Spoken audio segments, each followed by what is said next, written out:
how do you feel about the whole off week thing the NFL does with the Super Bowl, where we have this whole week off? I'm with Alshon Jeffrey. Like, just fly me out. If I'm a player, I'm just fly me out the day of the game or the day before the game, like we normally do, and let me get this shit over with. Like, because the quality of the game needs to be as high as possible. And if you give them that week, the hope is that the teams get as healthy as they possibly can. I mean, let's get to business, as I've said many times. At a certain point, I want football to feel like football. Yeah, so I agree in the sense of like it makes more sense for the teams. It sucks for the fans because it's like hurry up and wait.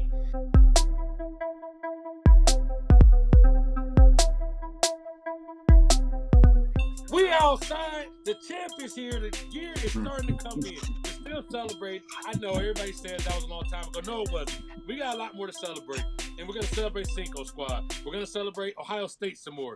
Maybe John will get to celebrate his Eagles. We'll see how that actually goes. Sure. Speaking of that, John, your Eagles won. Question for you. At the beginning of the year, a lot of people talked about Nick Sirianni. Is he going to be fired? Should he stay? Okay, let's put this hypothetical out. The Eagles won a championship this year. Is Nick Sirianni a top 3 coach in the NFL if he's able to win a championship this year? I don't think this signifies him being as a top 3 coach. I just think that the criticism of him being fired after having gone to the Super Bowl, having an injury-riddled team last year was absolutely ridiculous. I mentioned it a bunch of times on this show, and I mentioned a bunch of times in my rants that he shouldn't have been fired because what's the biggest thing in the NFL? Why are the Chiefs going back to back to back? It's because, yes, they have the greatest quarterback in the league, but also they have consistency within their organization. They have consistency with their top players, consistency with their coaches. The reason why they keep their coaches so long. I mean, it just goes to show, I mean, like Nick Sirianni with a healthy team, with the right mindset. Obviously, Saquon is a huge addition, right? Huge addition, 2,000 yards. Guy did everything in the Rams game, everything against the Commanders that I thought he was going to do. Never was worried about the Commanders because they're the fucking Commanders. They don't really get anymore. Jeez, the Commanders, what did they do to you? Do to you, buddy. Fuck them. Beat them one time. All them. Fuck all the bullshit that everyone kept saying. Oh, are you nervous? No, I'm not goddamn nervous. Jaden Daniels, congratulations. You're going to be a great quarterback in this NFL, but it was not your time, and it was never going to be your time on that Sunday. So I knew that going into that game. I was amped every time they took it to the house. First play of the game, 60 yards. I was more worried, actually, when I said this to Jamie on the couch, as I was like, damn, he didn't even give the fucking defense a break because the defense just had an 18-play drive.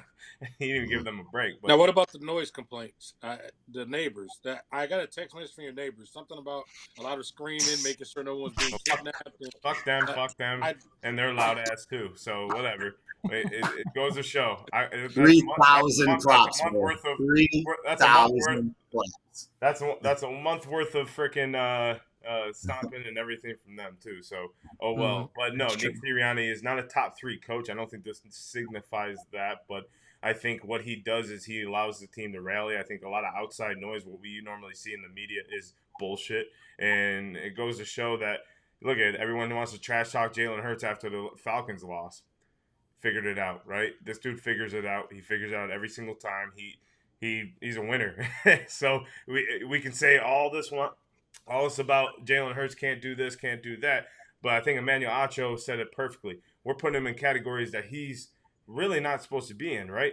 He's a quarterback that's going to go out there and win. He's a quarterback that's going to go out there and do what he has to do. And he's gone to, 2 Super Bowls? How many has Aaron Rodgers gone to? 1. Okay. And my guy. And 1, right? But how long has it been? 14 years, 15 years? Okay, then. So, so let's pipe down a little bit about this whole Jalen Hurts in an NFL quarterback bullshit too. So I want to stop hearing all that bullshit because he can win. He's a winner. He's a born leader, and that dude's going to be the quarterback for the Eagles for a long, long time. This ain't going to be a Super Bowl run. We spoke about this actually right before the show, and I said they probably couldn't have asked for a man with better character. Not only faith-driven, but faith in his decision to go with an all-women's management team, which is unheard of at this level of any professional sports. And the guy went all in with it, and it's worked out so far for him. But let's spin off of that question with that Trace asked you there. And if John Harbaugh is number 2, okay, in the AFC, next to Andy Reid, then who in the NFC is above Sirianni? McVay.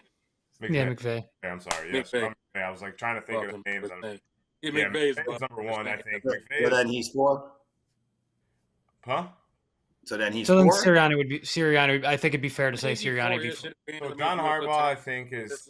I don't know, like, because it goes. It's really hard because I think Andy Reid's 1 right now, right? Obviously. Yeah. I think it goes McVay 2. Andy Reid might be the best coach in NFL history, so he's definitely the best. So like, McVay's and then number 2 is McVay, in my opinion. Over Harbaugh. Huh? Over Harbaugh. As a coach, yes. Okay. What other? No, I'm saying we're looking solely at the coach, not necessarily the performance or skill of their teams. But that's how you look at a coach, though. Like the skill and the performance of their team. That's how you look if they're a great coach. Well, no, because okay. I'm saying John Harbaugh has a more talented roster. Does he? Because Rams? I think yes. Los Angeles has a great Rams, receiving core. Yes, he has Lamar Jackson and Derrick Henry are both in MVP conversations this year. Yes. Yeah, Puka Nacua, Matthew Stafford was in for years. Yeah, but Tyler Williams, Tyler Higbee. No, he can actually you're talking about right now. If you're talking about right now, Mike is right. Right now, they have. But two players. If you look at both two players rosters, over they have. 5. Yeah, but players that are potential MVPs. No, That's a different conversation. But 2 players out of 5. No, I think those 5 players in LA. Mark Andrews, Roquan Smith, Kyle Hamilton. Okay, people drop passes. That makes them. AJ Brown dropped like 5 passes. Did you take him down the receiver? Not. No, we're not going to say here as much going to. I mean, I'm just saying they got a better roster. Do they have a better roster? Because no, you think the Rams have a better defense than them? Better defense? No, they do not. I don't know. It looked like it against the Bills. Looked like it. The Eagles. I mean, they look. I mean, Rams look pretty good towards the end of the season. So they look good against the Eagles. The Rams look good. Defense look good against the Eagles. I didn't see it. So I until the snow started coming, they were playing pretty well. Name me 5 people on the Rams defense. I don't know. That question doesn't make any sense. That doesn't have anything to do with the skill set on the defense side of the ball, though. So asking me a question about who named the players, obviously I don't know that because there's new set in there. So obviously I'm going to know more on the Baltimore Ravens because that's all they talk about and that's all they do. But they will be a top 5 defense in about 2 years because of their acquisition. I'm just saying, what do you grade? Mike said if you don't grade them off performance, then what do you grade them off of? I mean, you have to grade them off performance. No, I was saying I'm not arguing for Mike, but I'm saying ultimately the Ravens have a better roster than the Rams at this moment.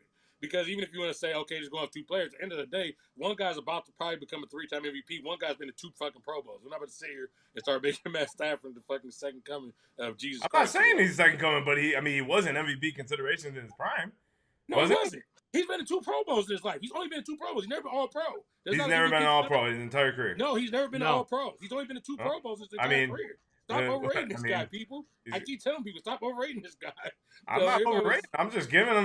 He's been in the league for 20 fucking years, bro. They want to say he's like the Dallas Cowboys, so you just love him, but there's not much to love. I'm just talking the entire world. I'm not just putting this. I said people. That was for you. That was for the audience that get mad as they watch this. They'll say, "Oh my God, I can't believe he says around Matt Stafford." Do that too. I mean, fine, great. He finally won Super Bowl, but the other guy got 3 MVPs. So let's not act like that. Let's not act like Kyron Williams is in nearly the same category as Derrick Henry. I'm not putting Kyron Williams in any category. I'm just saying, Kyron Williams is not a terrible back. He's top 10 back in the league, but probably. I'm not saying he's a terrible back by any means. I trust him. Trust and believe. I don't say that. I traded Kyron Williams, went for Lamar Jackson. I know you did. Everybody told me I was the dumbest motherfucker. And won the league, so I figured you'd be on his bandwagon right now, wearing his jersey, putting the Rams hat on. I was okay with Kyron Williams. I just know I once had that happen. Everybody went crazy on there. Speaking of defenses, though, Mike, question for you. This guy used to be your defensive coordinator, Spags. We're talking about people being great.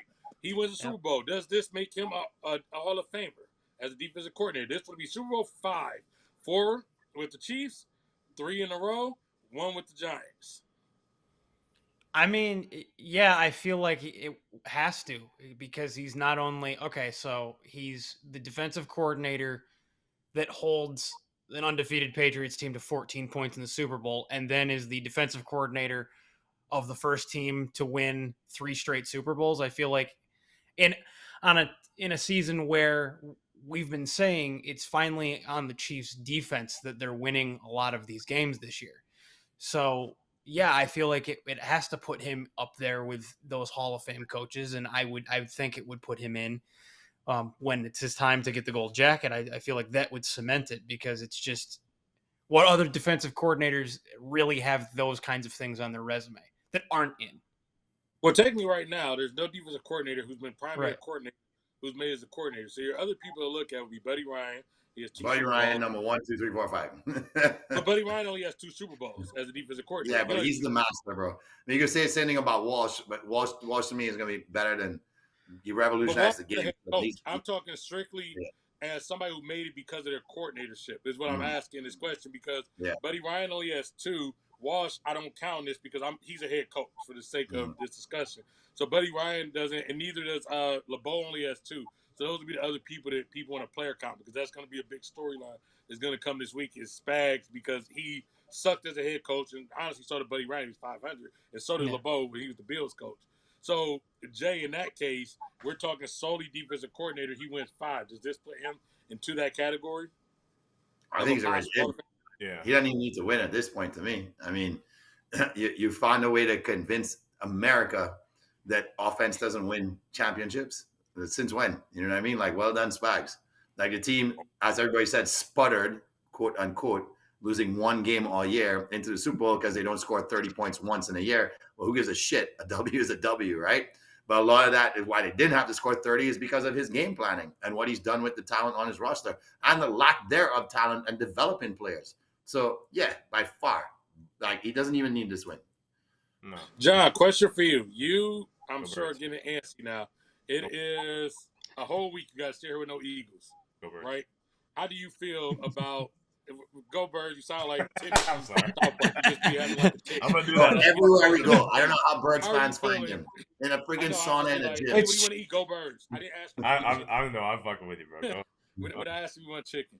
Go ahead. How do you feel about the whole off week thing the NFL does with the Super Bowl, where we have this whole week off? Yeah, I mean, I'm with Alshon Jeffrey. Like, just fly me out. If I'm a player, I'm just fly me out the day of the game or the day before the game, like we normally do, and let me get this shit over with. Like, Alshon Jeffrey said that in 2017. Like, he didn't even want to be a part of the media day. He doesn't want to even be a part of anything, and I'm with him on that because I just want to play the fucking game. Like, everyone talked about the Super Bowl halftime, Kendrick Lamar. I don't give a fuck about Kendrick Lamar. I'll go watch him in concert myself. Like, I like Kendrick, but I don't care about him in a big game like that. Number one. Number two, I don't care about no Super Bowl commercials. I don't care about parties. I don't care about anything. I care about that game.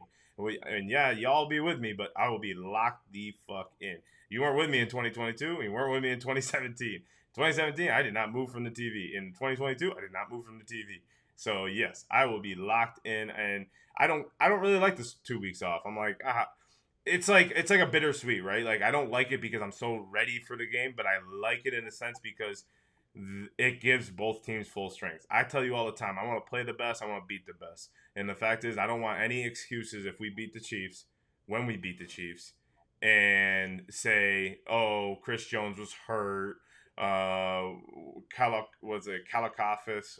was hurt, whatever his name was hurt. He had a sprained ankle, he had a broken finger. No, I don't want that. I want everyone healthy so we can say we beat the champs and we beat them straight up. Like, that's how I want it. No one's 100% at this time, so I think it gives you a better game in a sense. So now I understand why they do the 2 weeks, because so many guys are injured going into. I mean, these are 2 hard-fought games. I mean, the Bills and Chiefs game was very hard-fought. A lot of guys going down. Same with the Eagles. I mean, we lost both our centers. Landon Dickerson went down with a knee injury. I don't even know if he's going to be able to play. Cam Jurgens has a back spasm all fucking week. Barely toughed it through. I don't know how. I mean, a lot of shots probably, but, you know, like, it's like a bittersweet, right? Like, I want to get to the game, but I also understand, like, you got to have some injuries, like, that need resting and need some time. But I'm ready for it. Let's go. Jay, do you like having this extra week off? You know, you can catch up a little basketball and things like that in the meantime? I mean, yeah, you know, let's talk about Kentucky beating Tennessee last night, and then we can move on from that right now. But yeah, for sure, it kind of helps me to refocus on, you know, my love for college basketball for a little while. But John made the best point. It's because the quality of the game needs to be as high as possible. And if you give them that week, the hope is that the teams get as healthy as they possibly can. Now, do I think it breaks the rhythm of the teams? Absolutely. I feel like teams get into rhythm and you want to play back to back to back. You don't want to have that off week. But the Super Bowl has come so much more. John says he doesn't care about all the things around it. This is the only sporting event in every sport in the world where almost everything else counts as much as the game, or the build up to it counts as much as the game. In every other sport, it's just about that game. Just get to the championship game. In this one, it's everything is such a big freaking deal around the game that people almost want to redirect your attention because they're trying to capture the attention of non-football fans, right? Football fans are going to watch anyway, even if they don't have a dog in the fight. But they want the non-football fans to tune in. That's why they have all the media days and the freaking big concert at halftime and all the hoopla around it. So they're really doing this with people who don't really care that much about the game because they just want to say, I watched the Super Bowl and saw the halftime show. That's 75% of America probably in the world. So me personally, I just feel it's good for the fact of having the best quality on the field. All the hoopla around it, like John said, don't really care that much for it. If they have something sexy going on halftime show, hey, I'm for that. But all the other shit, let's play the game. I'm glued in. I'm ready. Fuck all of what I said. No, for me, I just care. I wish they just went right to it. I mean, let's get to business, as I've said many times. I most of the year you don't got a bye week in between. My thing that always I don't like about when they do like the extra week, the extra long halftime, and all this is at a certain point. I want football to feel like football. So when we say, all right, well, we got a 45-minute halftime, we got an extra bye week, we have to play in perfect conditions.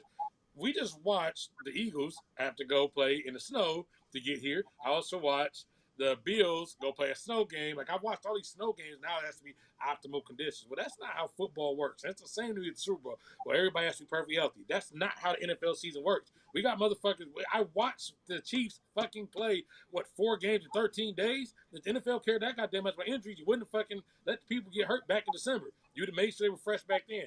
So for me, I'm like, man, let's get to business. I don't need this extra week off. What happens to me in between the extra week is I start watching a little more basketball. ESPN comes on. We hear the same goddamn stories. I turn the shit off because I don't want to hear it. And before I know it, I'm just like, whenever we get to the game, I'll turn this shit on at 4 p.m. on Sunday because I just stopped tuning games out when it comes to all that. So for me, yeah, let's just fucking get to business. This weekend, first thing press conferences.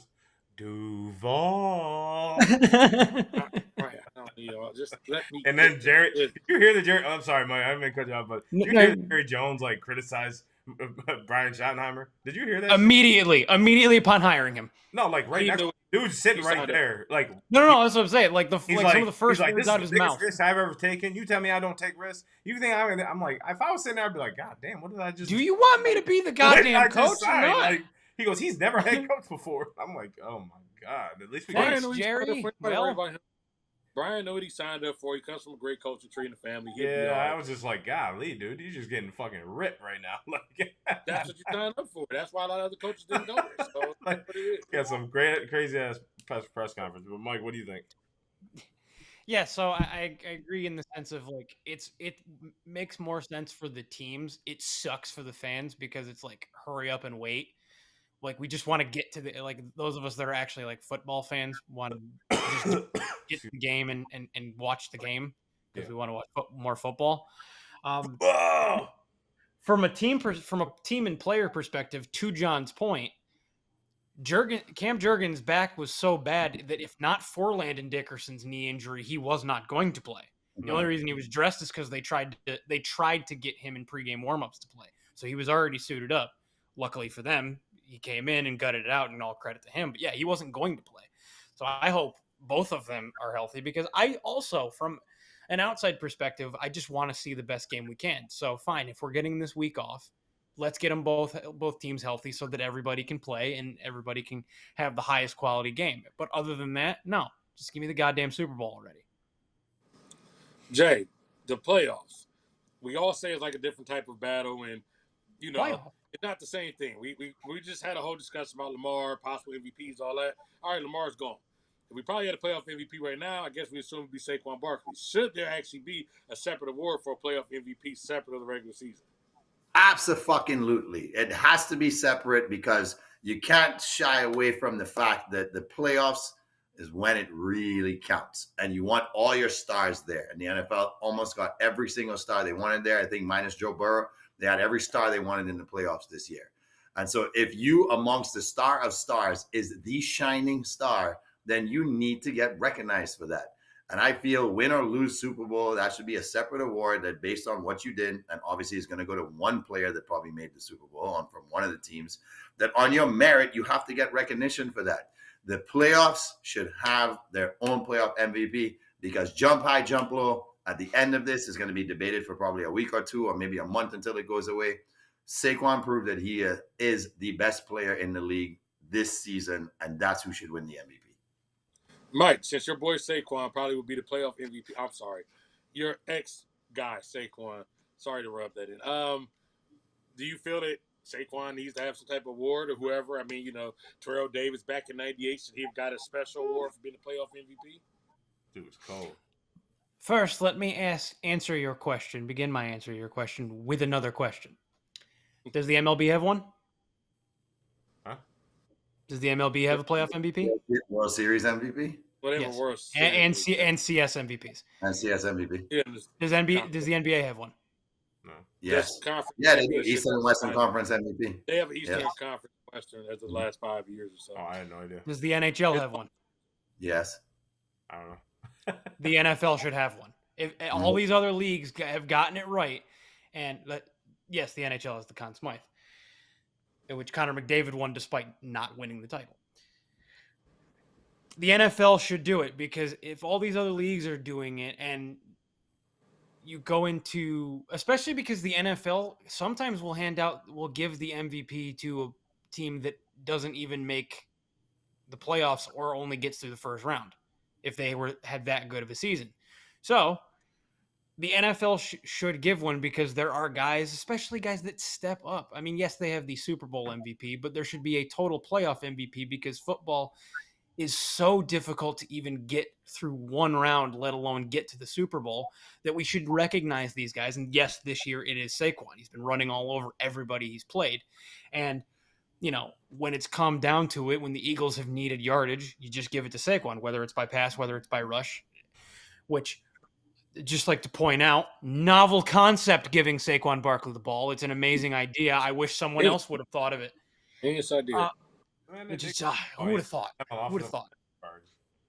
Imagine picking him with the second overall pick and then not doing that. And just not imagine picking him with the second overall pick and never giving him an offensive line. Gee. Oh well, I mean that wasn't a surprise. They never gave anybody an offensive line. Well, that's the key. That's the key why he's running so good. But go ahead, what you're saying. Well, no, I understand that, and if you look back at it, the two times the Giants did win the Super Bowl, it was the two best offensive lines Eli Manning or any member of that team ever had.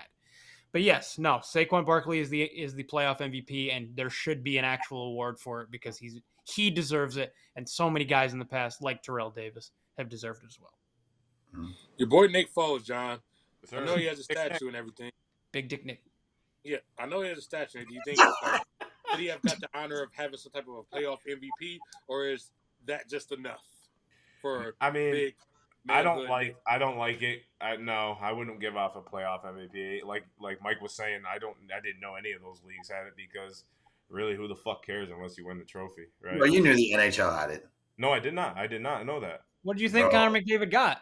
You knew the NHL had it. He got the Conn Smythe of the entire the Stanley Cup. I just thought that was a Stanley Cup award. It's a playoff. It's a playoff. No, MVP. I did. Like I said, I had no ideas because I don't give a shit unless you win. Like that trophy's probably sitting in his fucking basement in the dark because no one gives a shit if he has it unless you win the ring. That's the only thing that matters. Like, yes, do I think like okay, yeah, do guys have great performances and they should be acknowledged? Yeah, that's why they give them like first team, all playoffs and stuff like that. That's great and pat on the back and stuff. But you think Connor McDavid really gives a fuck about that Conn Smythe trophy? No, doesn't matter. It's giving due justice to performances that deserve. It don't matter. That shit is in his basement, probably hidden away under a blanket. Like it's just not. It's shown. Oh, because what are you gonna put that as your prized possession and everything? Saying, oh, and guess what? I lost in the Stanley Cup Finals. Yeah, they gave me this trophy for being the. All right. So if you win the Cy Young, and you go crashing out in the World Series, but you didn't lose the game, your team did because they couldn't score enough runs. The Cy Young means nothing. Baseball's not. These aren't individual awards. These are individual games. But if that's the highlight of your career, are you just basically throwing it away? Because I guess my thing is, I'm when you always say been a that, big. You no, guys know this. I've always been a big no, proponent of like this I is get team that, sport. but I didn't get to finish my question. I get that. What I'm trying to ask you is, you make it to the NBA championship, NFL championship, something like that. Do you now feel like a loser for the entire rest of your life because you didn't win a Super Bowl? Or if I was a guy who actually balled out of my career, I did the best I could and busted my ass, do I feel like, well, I really tried? And or do I just say, fuck this award, throw it away, now let me just jump off a bridge because I didn't win a Super Bowl? Because that's kind of what I'm sensing here. No, if I don't I mean, win, you said you would just throw it away. That's what I heard. if I lost the way Connor McDavid did in the Stanley Cup final, I'm not pulling that trophy out because if you heard his post game speech, I mean, he's ripping them at the end of the second period. Absolutely ripping. But if that becomes, if he doesn't win a Stanley Cup, do you think he just leaves this thing locked in a basement ever in his life? Yes, because that was the one time. If he doesn't, okay, if he never gets back to the Stanley Cup, yes, because that was the one time he had it, and he came back off a 3-0 lead. And he had the opportunity. They had the momentum. They had the better team in the sense. They were moving momentum in that sense. I get that. I just don't so, think like, that memory will always sit with me. Like, when you're playing at that highest level, like, we can't fathom what these guys are. Connor McDavid's in the level of Kobe Bryant, Michael Jordan. I would say LeBron, but I just don't feel like LeBron has the same hunger as those two. I'm not disrespecting him. I just feel it's a little different. It's a little different. Disagree, considering a man as a little different hunger, but like I just feel like those type of guys are built. Derek Jeter, like they're just built differently than the normal guy. Again, my question was, if you never won, everybody you named were winners. I said if you never won, what you named was the greatest all time. I just said never won. No, I don't believe. Can I finish my statement? I don't believe that if you were to ask Karl Malone, Charles Barkley, if Charles Barkley trashed his MVP award, I don't think he trashed the MVP award. Charles Barkley didn't win a championship. I think he still possesses MVP award. I believe that most of the other people who lost to the Jordan era still keep their awards. I don't think Allen Iverson threw his MVP award out because he lost to Shaq and Kobe. What you just did consistently again was you named all the all-time winners. In the victory, most of these people can't be all-time winners because you usually have a dynasty type thing going. Whether it's Brady, that doesn't mean if Manning never won, does he throw everything out and say, well, damn, I was a failure my entire life? Or does he look back and say, well, I did at least become one of the best of all time in that sport? That's what I'm asking. I don't. If you never won, not if you become Derek Jeter and you say, well, I got 5 rings, I'm pissed about not getting 6. I'm talking the people who never won. Yeah, I don't know. I look at it differently. If you don't win the championship, the season's a failure. That's the way I look at it. But your career would be a failure, is what I'm asking. If I got there a bunch of times like those guys did, yeah. Okay, that's all I was asking. I'm not. That's all I've been saying. Let me speak, please. You're cutting me off the entire show. I'm trying to ask a specific question, and you finally answered. That's all I was trying to ask. I did answer it in the beginning, though. No, because I said your career, and then you started naming Derek Jeter and all these other people. I said, no, you didn't hear what I said, though. No, because I said if you ever won, and you said LeBron, Kobe, Derek. I said never won. That's what I kept saying. I was trying to ask that specific question. So if that is your prerogative, fine. I'm not saying you're right or wrong. I was literally asking the question there. And I answered at the beginning because you asked me about Connor McDavid, and he said if that's the only thing, that's the only time he got to the Stanley Cup and he never won it, then yeah, I don't think that ever sees the light of day, in my opinion. Because maybe not. No, and that was the point I was going to make. Is to be fair for Connor McDavid, no, it won't. He didn't even go get it.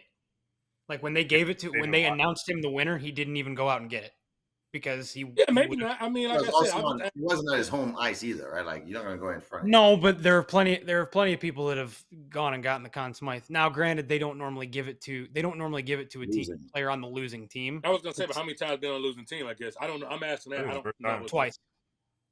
Right, so not often. I mean, I don't know what Jerry West did. Maybe 3 times. When Jerry West didn't win the Finals MVP, there's not really too much footage of him not winning it, And I know Jerry West said he drank himself to death and all this type of stuff, and that's just the way that worked out for him.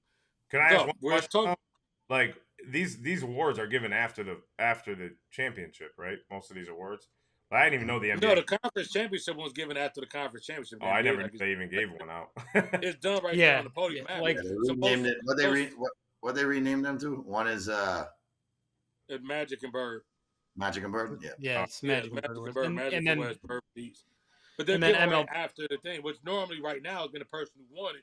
so they accept it. But like I said, Yeah. I just feel like if I was Allen Iverson and I end up going on losing the NBA Finals, I already got that award on my base. So I probably don't be like, I lost to Shaq and Kobe tossing. Because every time I hear Allen Iverson talk about the reverence, he's basically like, hey, if I had to lose, at least I lost to fucking Shaq and Kobe. And I made it this way. And I don't think Iverson is less of a competitor because of that. I think he has actually, to me, more insight in life because he can look and say I was great versus basically being like, oh shit, I lost. I'm nobody.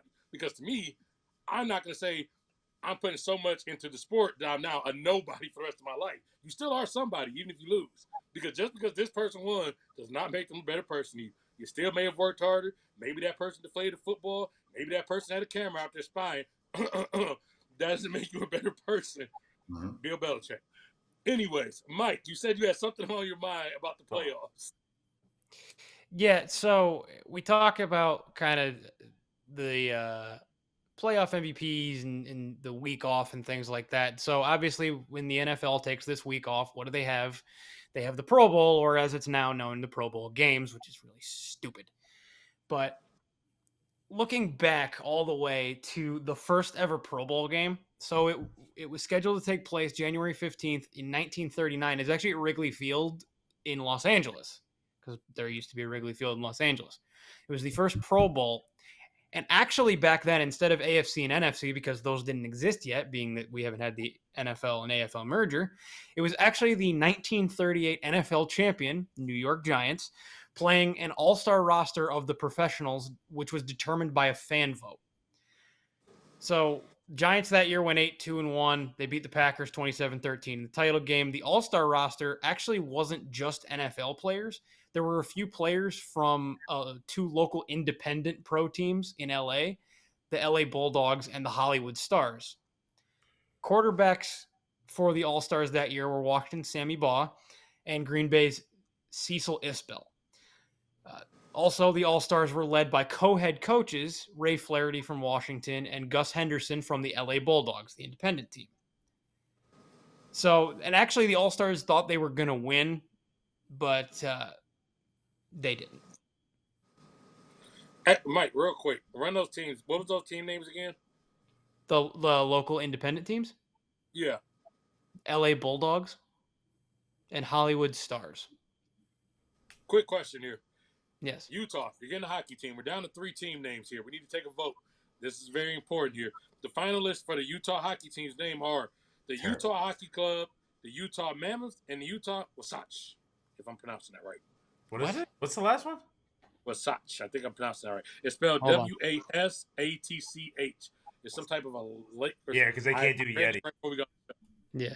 Yeah, they can't do Yeti because Yeti put a trademark on their name. Oh, everything like that. Oh, that sucks. It's the mountain range. It's the mountain range nearby. It's a mountain range. Okay, so between those 3 names, that's the 3 finalists. This is like for real. What's the name? What name are you picking? That's actually the real finalists.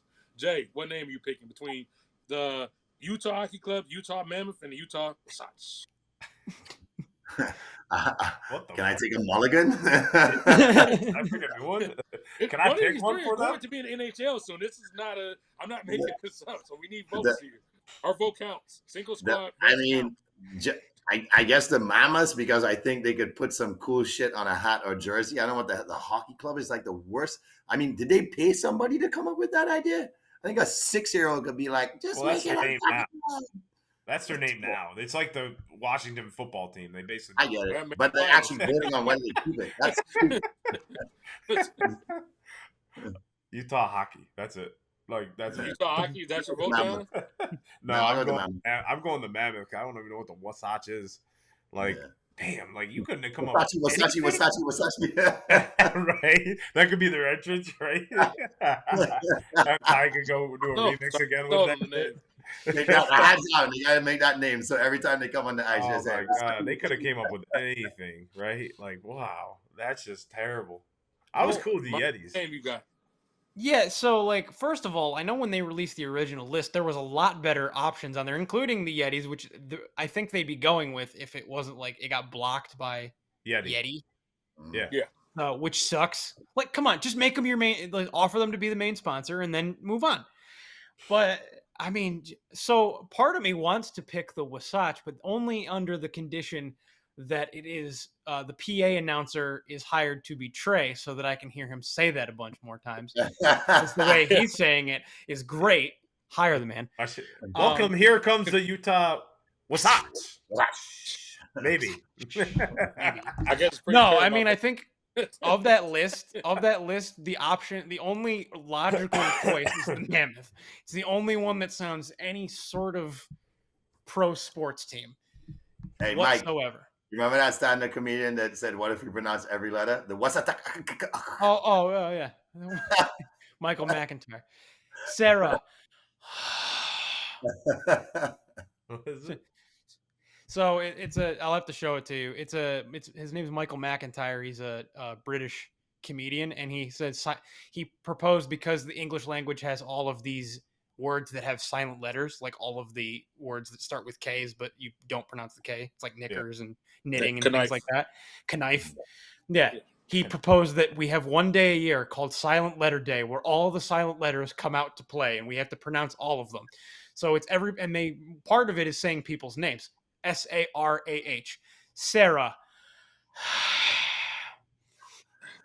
Stuart and Stuart. Yeah. If it's not Jeff and Geoff. Jeff and Geoff. We're gonna go with the Wasatch. I mean, at the end of the day, it's just. I don't know. I don't think they're gonna get. You want to be a hockey announcer? I get it. I see. I don't think they're gonna get it right, regardless. Unless they come, they got to come out with the dopest uniforms in hockey. Like I think they would. Fire. Well, I mean, like the Kraken came out with the dopest uniforms. Yeah. It's so if you're gonna, right? What's that? It's a mountain range. So yeah, please play off of the Jazz mountain range. Yeah, they're gonna play off of the Jazz mountain range thing probably, and just make it boring. Yeah, it's a mountain range, so you can actually play off of that. In Utah. But like, you could pick a better name even if you want to do the mountain range. That's the thing. You don't got to call it the name of the range. They're only the Wasatch if I get to be an announcer. If not, then we go with the Mammoth. Other than that, okay, we filled in a couple blanks there. Jay, you talked earlier in the week about you wanted to fill in a couple blanks in the NFL. Explain for the folks out there. What are we doing here? All right, so basically what we're going to do is we're going to give a scenario that could be anything to do with the NFL, any category, it doesn't matter. And we're going to ask each other, could be round table, could be just asking one person, and you have to fill in the blank based on the statement. Jay, kick us off. All right, so Mikey, what is it going to take for the New York Giants to not finish last? I'll rephrase that. The New York Giants finish top 3 in the NFC East if this is next season. And this is next season. Well, yeah, it can't be this season. They've already finished last. Yep. Wait, hold on. Which category? INTs, fumbles. The New York Giants injuries. In the final standings, they're very good at that. In the 2026 season, the New York Giants finished top 3 if. And it's just Mikey's question. Okay. Mm-hmm. Yeah. The New York Giants finished top 3 if, I don't know, the rest of the division gets hurt. No, if okay, I'll say this. The New York Giants finished top 3 in the NFC East if Brian Schottenheimer is as bad of a coach as some people think he's going to be. So basically, in this scenario, you put the Eagles in. We have to be better than the Cowboys. We have to be better than the Cowboys. Okay. Yeah, we're not going to be better than the Eagles or Commanders. We have to be better than the Cowboys. Gotcha. John, do you have a fill in the blank for us? Yeah. So Mike. Oh no, I'm not going to go to Mike again. Damn it, Jamie. Since you're my fellow Saquon fan, Saquon Barkley will rush for how many yards next year? And how many touchdowns? I don't know if players can have 2 amazing seasons back to back, especially going to the Super Bowl and playing this many games. I feel like they may want to take a little bit of load off of him early in the season. So he rushes for 1,850 yards and 20 touchdowns. That's amazing. You think about it, like 800 yards. That was 3rd on the list this year. All right, that was my question. Okay, let me throw to I don't want to throw this to the Eagles fan. We're gonna throw this to the Giants fan. Come on. No. We're gonna throw this to the Giants fan. AJ Brown will have blank yards in the Super Bowl. Jay Brown will have 118 yards in the Super Bowl. Wow. So, big game. Much Okay. money. 118 yards? Yeah. Wow. That's a dub right there for the Birds. Well, he had 110 Not if yards. that's all the yards they get. Oh, Receiving, other than Saquon. By the way, folks, we And will it's not not be gonna be, giving but- our final predictions until next week. So we Right. will not be locking it in. We clearly know who John picked. Everybody else will be giving their final predictions next week. Mike, do you Eagles have will a final On that prediction? note, ladies and gentlemen, how about you lock this in?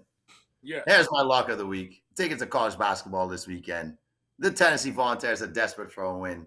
They are in not just desperation mode, but the Gators did them real dirty already this year.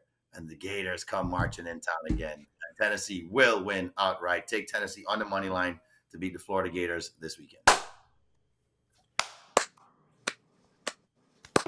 Daniel, I always I like don't do that shit. I'm going back to my original because we don't chomp around here, boy. So Mike, do you have That's a fill in the fucked blanks? up Gator, Trey. I do. That's a fucked up Gator. We can fuck up some Gators. They cost us national He doesn't. champions. He doesn't understand how his jaws work. They That- cost that's us what- national that, but it's champions like every that. year. I still have extra one of these hats. So fuck them. Yes. So Hammy. my fill in the blank. That's when we set up. That's when we set up all the Florida players and made sure Urban had to leave. But anyways, Mike, do you have a fill in Yeah. the blank? I do. And this one I will pass to the Eagles fan, even though it's not about the Eagles. Let's go. John, next season, the Minnesota Vikings quarterback should be. Ooh, I like that one. Minnesota Vikings quarterback should be Sam Darnold, because we always say this, that with a lot of young quarterbacks coming in the league, it's okay to have some guy in front of them to learn from. Sam Darnold is a key person to learn from as how to come back after a failure. I think, he's learned the system. Why would you want to get rid of him? Why, he understands what's going on, and it's okay to leave JJ back there for a couple years. Sign Sam to a 2 to 3 year deal, and have JJ learn the game, learn the NFL game. Because we always say, look at these quarterbacks that are learning the game behind the backups. Jordan Love, we see Brock Purdy, get thrown in the fire, but he had to learn behind these these good quarterbacks in front of them. So they had to kind of, how to be an NFL player and how to handle themselves. Because the jump from college to the pros is definitely a huge jump. We always say this all the time. So I think Sam Darnold should definitely be the quarterback because he's built chemistry with your team. There's nothing like building chemistry. Like when you build chemistry with your guys, you need to keep that in with, especially with Justin Jefferson. Jordan Addison had a huge year for them. So that's even bigger. Hawkinson had a big year. So you got to build that chemistry and continue to hit on that. You guys went 14-3. Trey, I got one for you, buddy. Yeah. The Las Vegas Raiders starting quarterback in week 1 will be? Me. No, just shit, why not me? Brock Bowers. Just get your best player the ball. Get him the playbook. Teach him how to throw. Wildcat. Wildcat all day. Get Bowers the ball as much as you can. No chance of a reunion? I saw that today. I don't think I don't. It was weird the way that ended. I don't think Russell ends up out there. You know what? I'm gonna go off the board. I'm gonna go with Kirk Cousins. Atlanta's gonna say fuck it and come off the cup. And then I think they'll just say, all right, let's just throw a bet out there. Maybe draft a quarterback a little bit later and try to have Cousins sit out there and wing it for a year. So yeah, let's go a little bit off the board. Let's go Cousins. I don't think they're high enough to draft those top couple quarterbacks, but I don't think Cousins is going to be back in Atlanta. I think at this point, Penix is the answer. I think they're ready to push and move on. Yeah, I think they're ready to push and move on. Jay, you talked about your locks of the week. And earlier we talked about you had a little more time to watch college basketball. Kentucky basketball's heating up, all these sort of things. You watch a little more hoops now. Have you found anybody you see right now that you're like, this is definitely a lock that we need to lock in for the Final Four right now in college basketball, based on what you're saying? No, I have because I mean I would love to say Kentucky because they're the only program right now that has 4 wins against top 10 teams. But the reason why that is because the SEC just kind of keeps lingering up there in the top 10, and they beat Duke when they're in the top 10 as well. Of course, a bigger win now. I just don't see it yet because everybody's just beating up on everybody right now. Auburn definitely looks like one of the toughest teams to beat because of their physicality and if they're hitting shots. If I'm going to say one team, it's not because they're the number one team in the nation now. It's because I really feel like Pearl has these guys freaking believing the most they've ever believed because of the roster he's assembled. So if I have to choose one for choosing purposes, this hurts my heart to say it, but the Auburn Tigers. John, who you got? Anybody you got locked in? You feeling so far? So right now, I think honestly the one team I have locked in, and he's not going to have faith in his own team. I have faith in Kentucky. I mean, I've watched them play all year more than Syracuse because Syracuse looks like my high school team right now, and Kentucky has been through a lot of grit, has been through a lot of challenges throughout the season where they've had to really check themselves pretty much in games. I think they proved last night that they can contend with anybody. Tennessee is one of the best teams in the country. I think Kentucky's a lock to go to the Final Four because they've had these early season losses. They've had these poor looking, games. They've had these upsets at Vanderbilt. They lost to Vanderbilt and played like shit the entire game. And they can learn from this on the road. And I think that bodes well when you go into the tournament versus a team who's just blowing everyone out of the water in the regular season, maybe goes through the SEC tournament real quick. This builds character. And I think character teams are the teams that you see go the farthest in the tournament versus the teams that are supposed to be there, unless you're like UConn last year or the year before that. So I see Kentucky being the lock right now because they have that grit to them. They have 8 guys they roll off the bench. I mean, Pope is rolling guys like it's a hockey lineup. I mean, I said that to Jay. I was like, holy shit, you guys just rolled 5 off the bench? And it's like, I don't see that. You don't see that in college basketball every day. So Kentucky looks like that team. Mike, who you got? Jay just wants me to talk. Well, I think right now less locking in a team and more locking in a conference. 4 SEC teams, pick your 4, because they just seem to. First of all, it seems like they're going to get 16 teams in the tournament, and like it's 5% of the fucking field. Exactly. But they've 25%. They've been at least 25% of the best programs in the nation this year. When it came down to it, I was looking at it, and I think there's a lot of teams that you can look at, especially in the SEC, that could make it. I also think that if I had to pick one, it would be the Auburn Tigers, only because, Pearl just seems to have that team. It's a more experienced team than he's had in a little while, and Johnny Broome is. Unlike last year, Johnny Broome is not solely carrying them through certain games. This is a team that's ready to win. And so I could definitely consider them pretty much a lock to go Final Four. Yeah. Mike, considering what you just said about the SEC, there's been a lot of realignment. Most of this happened because of football in general. But here we are. The basketball to take a realignment too, as football did. Do you believe so far in this season, all this realignment, have you seen an effect on this college basketball season? Not particularly, because it's not like we talk about the SEC now this year being far and away the best conference in college basketball, but it's not Texas and Oklahoma that are making it. Yeah, they're pretty bad. Yeah, those two are pretty bad. So you look at the top of your lineup, it's not the 2 teams that came in that are making the difference. You look at what the ACC, and of their they have 2 teams in the top 25 at this moment. It's Duke and Louisville, and again, it's Duke and Louisville. They've been in the ACC before. You look at the Big Ten. I mean, UCLA and USC and Oregon, Washington, like, they're not terrible programs, but they're not like, I don't see them moving the needle when it comes to college basketball. So no, I think while it maybe has improved as far as maybe having some quality programs in these conferences, it hasn't made a big enough difference to shift college basketball. Mr. Former Big East up there. Have you type of a change or shift with this season based on all the realignment recently?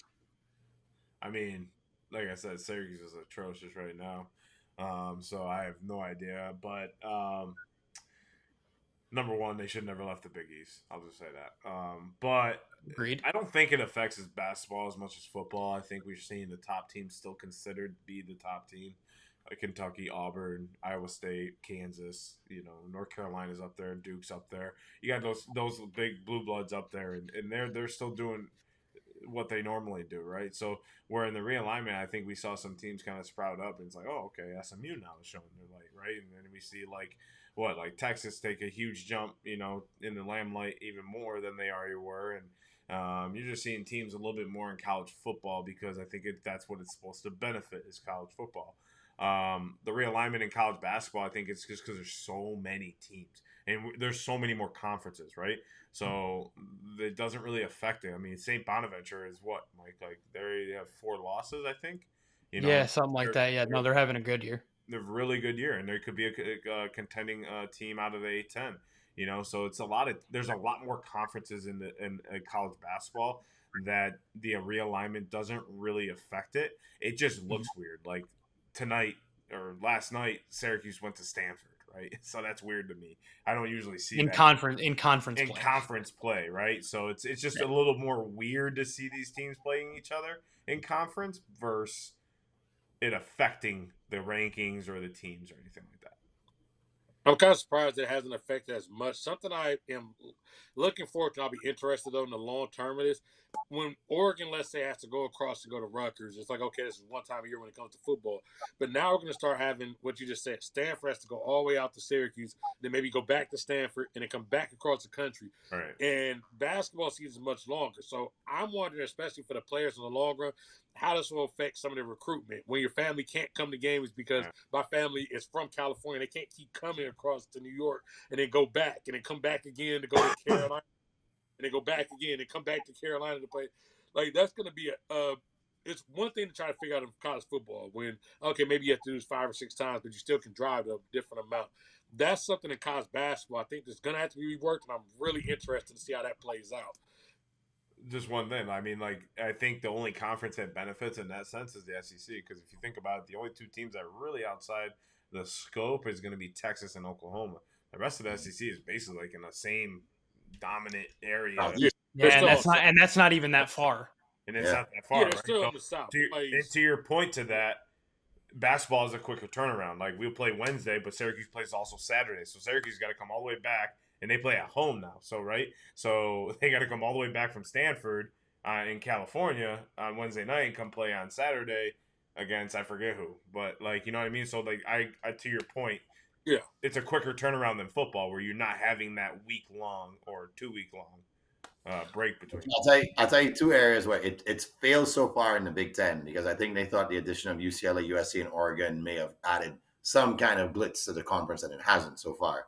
And it's been very successful in the Big 12 because Houston and BYU have been great additions to the conference. Agreed. They both compete. And Houston right now is leading the conference and had a great double overtime game, in Kansas. Not too many people go there and win. So, it's working on one side and it's not working on another side. And just like you guys mentioned, this back and forth travel east to West Coast, which was never intended, maybe for a special tournament, if you're invited out to the West or the East or the Bahamas or something, it's a one-off thing. It's not supposed to be throughout the whole season. That we'll definitely see that taking its toll. Unfortunately, what you want to do is maintain quality, and it's not going to do that. But I'm happy with what I'm seeing in the Big 12. I've always thought the Big 12 was a very competitive conference, and to me, it seems that it has stayed that way, losing Texas and Oklahoma. What I think we need to keep our eye on when it comes to that, and I'll be interested to see what our conversations are like come in a few months, is these spring sports that don't take, private jets and things like that and that was the big complaint when these happened, especially in the Big Ten, is the powerhouse, Pac-12 softball programs like your Oregons, like your UCLAs, like your USCs, we're all like, we take Arizona, they're like, we take, commercial, we're in coach for these flights. Some of these schools are, right? Some of them. Oklahoma. It depends on the program. Oklahoma, most of the college softball and college baseball teams have their charter, right? But you're talking about Oklahoma, Texas. The big name schools are going to have their own private jets. And now, like St. Bonaventure softball has to go drive up to Buffalo. I'll just charter, like you said. Right. But I think when we're seeing with these spring sports and these other sports, I mean, a lot of times, baseball is not the same conferences as well. So the only same conference in baseball is maybe Big Ten, ACC, and the normal ones. But then there's also like conferences where there's realignment, just like hockey. When Yeah. we talk about hockey, Notre Dame's in the Big Ten for hockey, right? And Big Right. Ten is the only thing. There's no ACC, it's ECAC, right? There's different conferences when it comes to Correct. that hasn't affected those sports in my opinion, because I don't think there's enough of those teams to go around. But baseball, softball, those type of things, I think that will affect a little bit more. Yeah, the travel. Speaking of jets, I'm going to be taking a private jet next week to go visit the rest of the squad. So You're definitely looking forward. I'm taking a private jet to come visit the rest of the squad next week. That's Since when do we have that? The single squad. Okay, just to let you know, I got a custom-made red carpet with the Buckeyes logo on it just for you. So. Yeah, so the Buckeyes logo, definitely. That's something I always kind of wanted. And we'll be bar hopping. We'll be doing a little bit of that at some point. We'll be going out. We'll be, we'll be living at the hanging out. Huh? In gentlemanly areas. Yeah. We'll be doing a little bit of that, but we'll be doing so. And we always talked about if we had our own single squad bar, it'd be kind of dope. The only issue with that is we all got different rooting interests here. So let's say hypothetically say, all right, one of your favorite teams, you want to create a bar. How would you handle making your own bar at that point? Mike, I'm giving you a bar. Pick whatever team you want. Yankees, Notre Dame. How are you running your fandom? What did your bar look like? What is that dream? So first, it was difficult to choose what team I would want to do it for if I was only to do it for one of my teams. The thing is, you don't see, at least in my experience, you don't see a lot of sports bars that are personalized for hockey teams, especially down here in the great state of Florida. You got obviously a lot of bars will support the Lightning here in the Tampa area. A lot of bars in the Miami and further north areas will, especially now, will support the Panthers. So give me my New York Rangers. Give me a New York Rangers bar. First of all, what we are doing is every time they score a goal, there will be a goal light or a few goal lights on the ceiling, and there will be the famous New York Rangers goal horn and goal song playing, because you got to have that. But one thing, obviously, I'm a fan of trivia, so what we'll have trivia nights where you get special like packages or tickets to the game or whatever, like things like that. But one thing that I thought would be really fun, especially for those like Halloween, we would have look-alike contests. And not just for players. You could come in as a past or current player, past or current coach. You could be Sam Rosen, the play-by-play guy. But we'll have look-alike contests, and there will be prizes for that as well. We're going to make things fun, keep things light, while the Rangers are absolute ass this year because we got to do something entertaining. Makes sense. Okay. Yes, that one. Hold on. Get to the good part.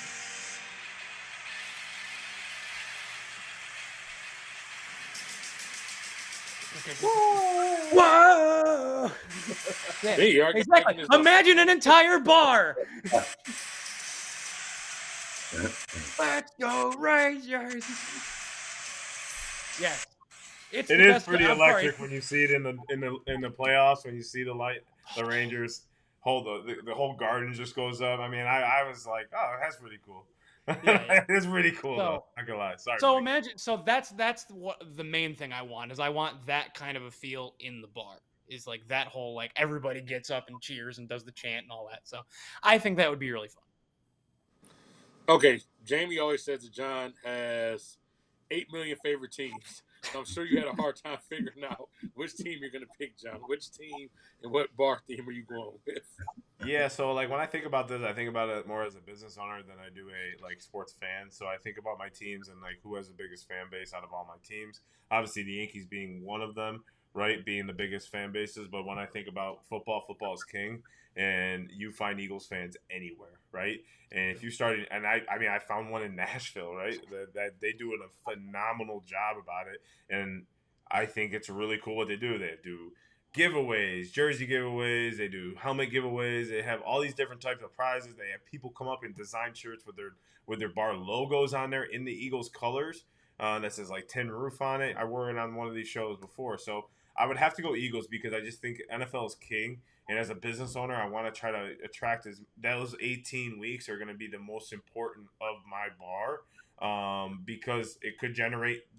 I mean, that bar was packed, and I saw it this past weekend for the conference championship game. It was slammed there, from kickoff, from like 2 hours before kickoff because people were trying to get a seat to 2 hours after kickoff, celebrating, popping champagne, having a good time. And it's like such a cool feel, like to have that environment, and you're around like-minded. So you're not going to have guys in there that are like, I mean, you might get some Cowboys fans in there, but that's like, they're not, those type of people aren't going to cross that line to try to come in there. Why would you, right? What do you mean those type of people? What are you trying to insinuate about Cowboys fans?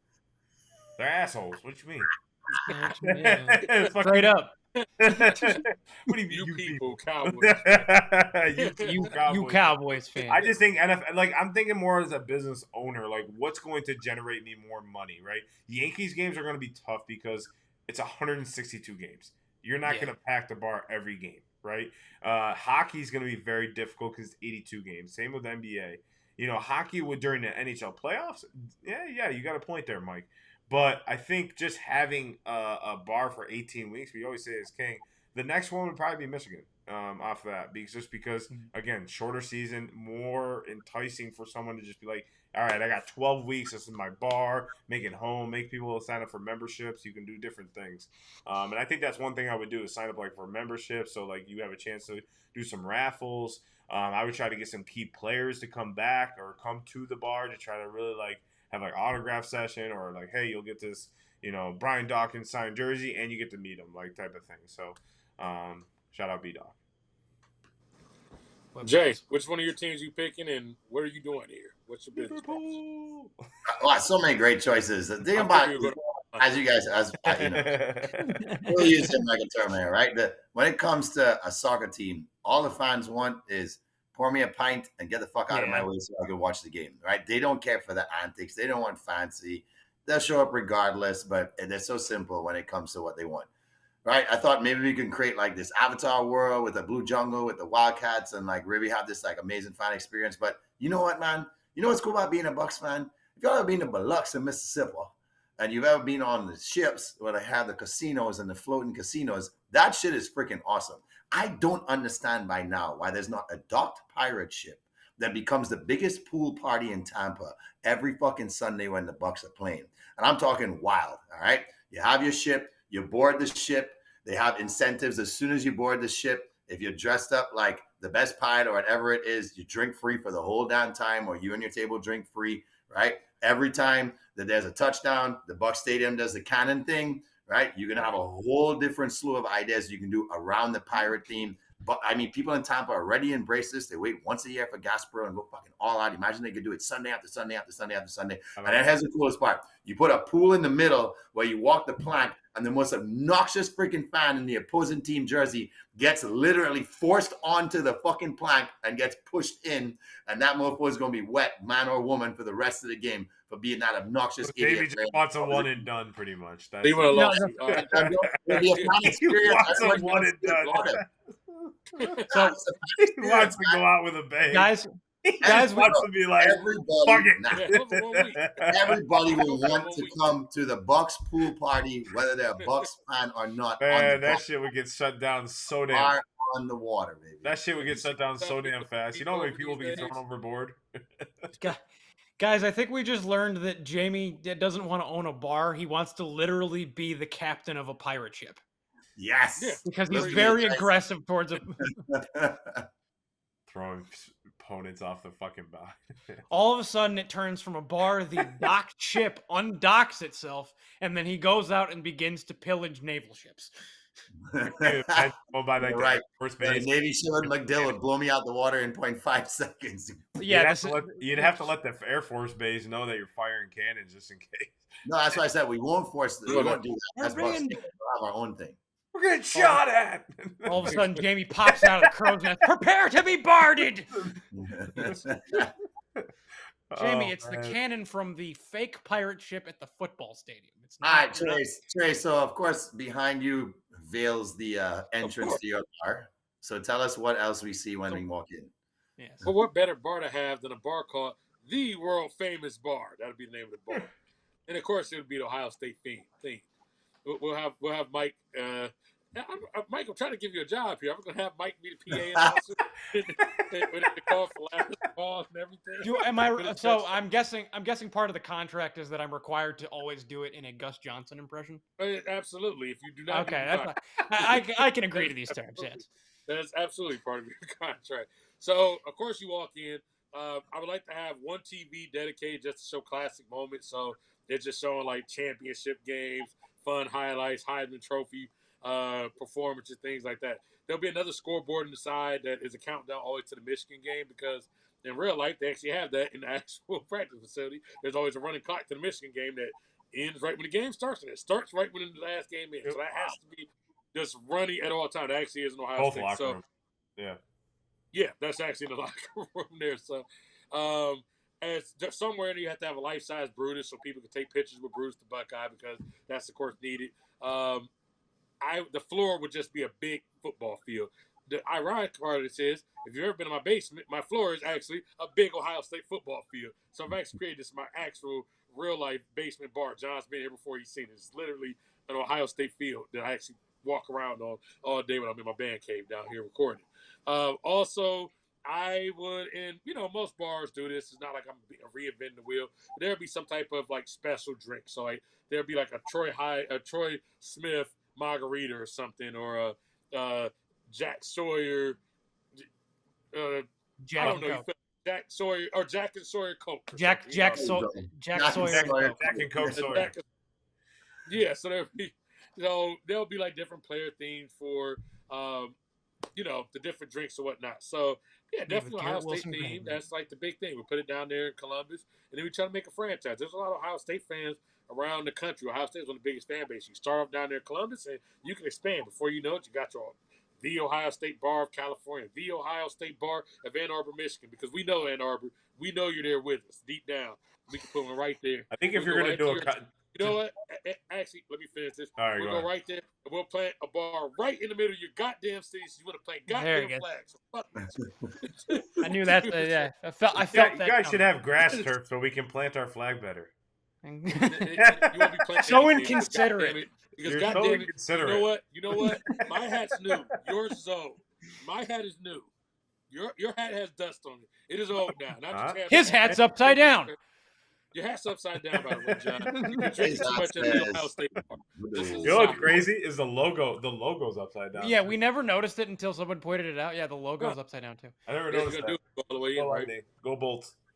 No, but to your point on the college, like if you're gonna do a college bar, you have to do it in the college area. So like Kentucky for you, you'd have to go do it in Lexington. I'm assuming that's where you guys are. Like Michigan would have to be in Michigan, because my dad's been through Ohio State before, and he said that like the town shuts down. Like Columbus,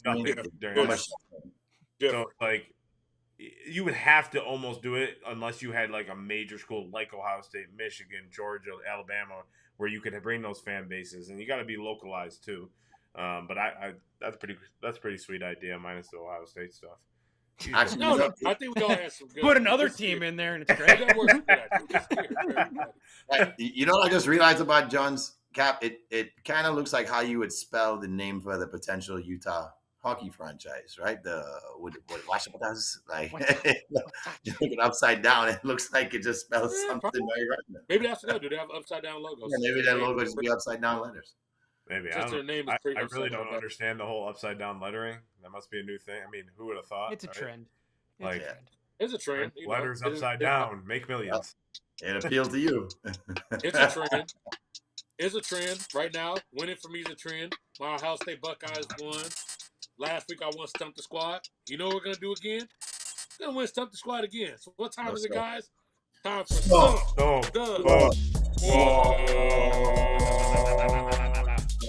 Yes, sir. Yes, sir. Boys and girls, ghouls and goblins, and everything in between. Thank you for joining us. This is our favorite time of the show. So you get to play along with us in our version of Stump the Squad. What we try and do is stump each other, and the person with the most points at the end wins this week's round.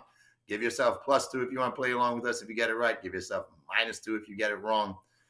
Right now, it's pretty close. These boys are catching up to me, so I need a dub this week. Mikey, take us away. Okay. Never goes well for me when I start. So I gave you my Mike's Mind on the Pro Bowl, so we're actually going to go with Pro Bowl coming up with a Pro Bowl trivia question. What year did the NFL move the Pro Bowl to the week before the Super Bowl? Is it A, 1997, B, 2003, C, 2007, D, 2014?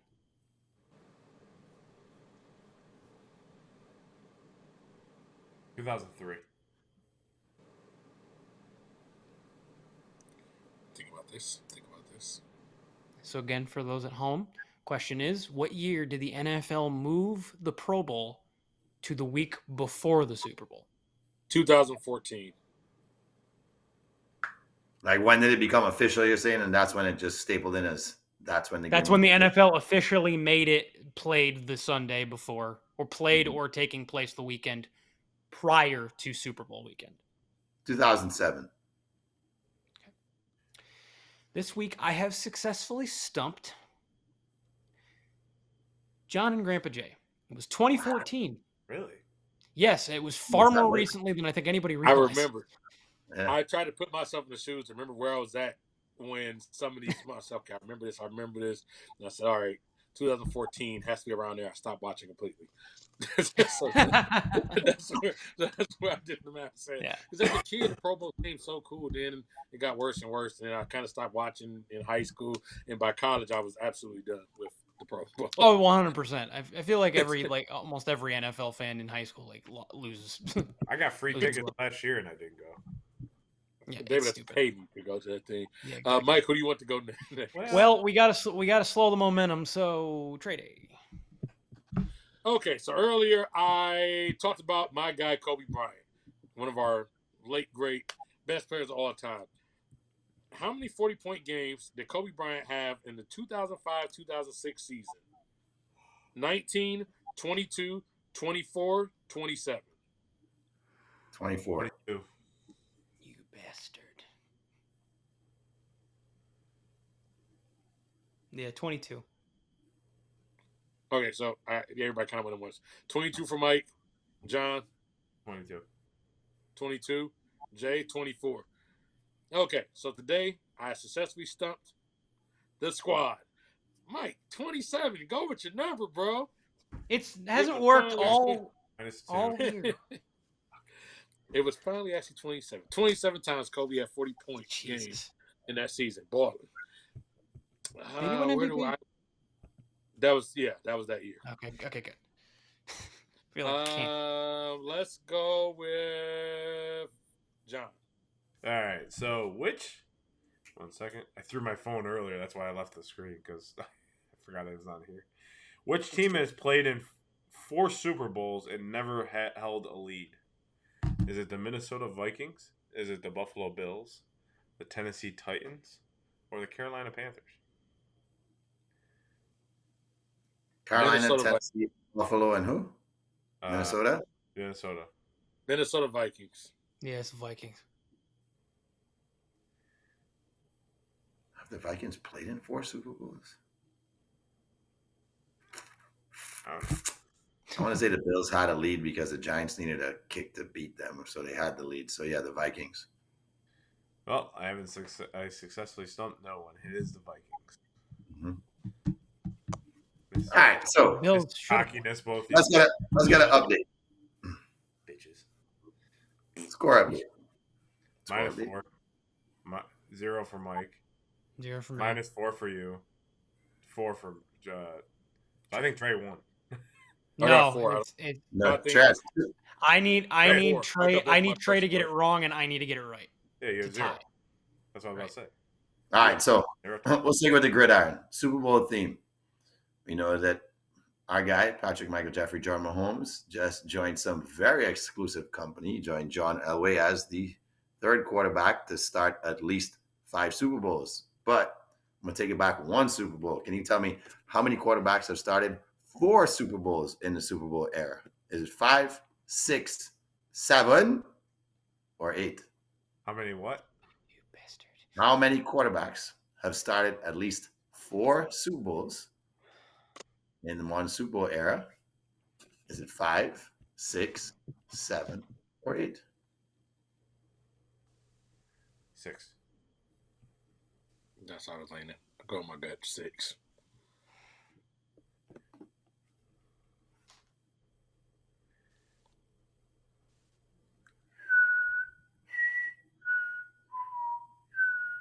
Don't forget about Eli Manning. He didn't start 4, unfortunately. The 2 he did start though. Right. 5. Gentlemen, I have successfully stumped the squad. And traded. The 8 quarterbacks who started at least 4 Super Bowls are Tom Brady, John Elway, Terry Bradshaw, Joe Montana, Patrick Michael Jeffrey, Jordan Mahomes, Roger Staubach, Peyton Manning, and Jim Kelly. Wow. Congratulations, Trey Day, on your 7th victory. So now the scoreboard reads Trey with 7, me with 5, and Mike and Jamie with 3s. What? No, Jamie, you're Oh, somebody. 6, bro. I was leading. Oh, No, Jamie was leading. maybe Jamie was at 6. No, so now we're tied. I believe Yeah. we're tied now. It's Okay. Trey and Jamie with 6. Mm-hmm. Yeah, I think we're tied now. Jay was leading. I was almost there. Oh, okay, because I was at 5. This guy trying to cheat me. What the hell? No, bro? I was just trying to remember. I didn't remember what the order was. Oh, I got you. I was 6, Trey was 5, you were 4, Mikey was 3, I think. I had 5. Yes. So now now it's Jamie with Grandpa Jay with 6, John and Trey tied with 5, and me with 3. Yeah, bitch. Okay. Yeah, so I knew it was getting close, but I knew he still had to lead there. We need a dub Okay, next so- week, boys and girls. Last time I had to lead and Jay came back. It's time for me to make this big comeback. One quick thing before we go, though. Go Birds. Jimmy Butler. Where's he going to end up at? Trade deadline's coming up. Oh, that ain't your boy no more, not for long. Where's Jimmy Butler end up? Where's quick fire out answers? Jimmy Butler going to be a Heat or you got another team for him? Cancun, Mexico. He's not Cancun, gonna Mexico. They're going to send him away. He's not going to get traded. I don't think at this point. I think they're just going to keep suspending him and pay without pay, and because that's what Pat Riley does. You know how he does. I mean, he don't give a shit. He don't give a shit about trading you. He doesn't respond to demands, and I think it would have happened already. I think there's a lot of key pieces he could be traded for where you could help with the Heat, but I can't see him being traded at this point. They just keep suspending him without pay. And Yeah. Jimmy Butler's season's over. He's just gonna keep getting. They're not gonna trade him. He's just gonna keep getting he's already suspended. out indefinitely. He's suspended. Well, Trey, how about we add a little No, I entertainment know. to I'm this? saying they're just gonna keep suspending him or not lifting the I'm saying suspension like he's until. done like for the season as it is with the Heat. The most fitting franchise that Definitely. will trade for Done. Jimmy Butler in typical fashion of this franchise is the Los Angeles Clippers. I don't see that one happening. Ew. Yeah, I don't see that happening. I think he's either done or the Warriors say fuck it and just try to put some chips in. One of those two things. I know about that. One of those two. Yeah, one of those two things I think happens when this is all said and done. But a lot of good content coming up. NBA trade deadline is coming up, so definitely make sure y'all lock in. We will be on socials. We'll all be together soon here, so definitely we'll have random content probably throughout that entire weekend. Got another week for the Super Bowl, so we'll definitely have some good things coming up for y'all with that. Hockey's heating up, so you'll definitely have the ice starting to warm up or cool down, whichever way we still haven't figured out if the ice cools down or heats up as the season goes. More college basketball content coming. Make sure y'all definitely do like, comment, subscribe. Definitely talk back to us. Refer us to your friends. Refer us to everybody. Make sure y'all buy some equipment. And make sure y'all definitely lock in those bets. We'll be back same time, same place next week. Cinco Squad. Out.